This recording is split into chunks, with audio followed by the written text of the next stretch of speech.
Hello, everybody. Welcome to today's devotion for October 13th. Today's devotion is titled Conquering Mountains. The Bible reading is from 1 Samuel chapter 20, verses 35 to 42. The next morning, as agreed, Jonathan went out into the field and took a young boy with him to gather his arrows. "Start running," he told the boy, "so you can find the arrows as I shoot them." So the boy ran, and Jonathan shot an arrow beyond him. When the boy had almost reached the arrow, Jonathan shouted, "The arrow is still ahead of you. Hurry, hurry, don't wait." So the boy quickly gathered up the arrows and ran back to his master. He, of course, suspected nothing. Only Jonathan and David understood the signal. Then Jonathan gave his bow and arrows to the boy and told him to take them back to town. As soon as the boy was gone, David came out from where he had been hiding near the stone pile. Then David bowed 3 times to Jonathan with his face to the ground. Both of them were in tears as they embraced each other and said goodbye, especially David. At last, Jonathan said to David, "Go in peace, for we have sworn loyalty to each other in the Lord's name. The Lord is the witness of a bond between us and our children forever." Then David left, and Jonathan returned to the town. You may have seen or heard some variation of this saying, "If you want to go fast, go alone.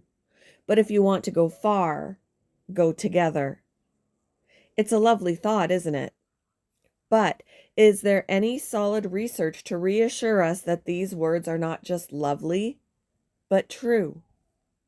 Yes. In fact, one such study by British and American researchers demonstrated that people estimated the size of mountains as significantly smaller if they were standing with someone else, as opposed to when standing alone. In other words, social support matters. So much so that it causes even the size of mountains to shrink in our minds. David found that kind of encouragement to be both lovely and true in his friendship with Jonathan. The jealous anger of King Saul was like an insurmountable mountain in David's story, causing him to fear for his very life. Without some sort of support, in this case his closest friend, the story could have been drastically different. But Jonathan, grieved at his father's shameful treatment of David, stood by his friend. Why should he be put to death, he asked. Their God-ordained friendship bolstered David, allowing him to become Israel's king.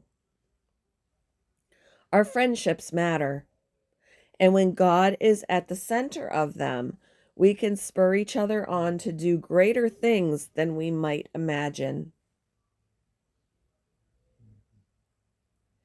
Where are you finding your social support? Who can you support with your friendship? Thank you for joining me for today's devotion, and I hope you all have a wonderful day.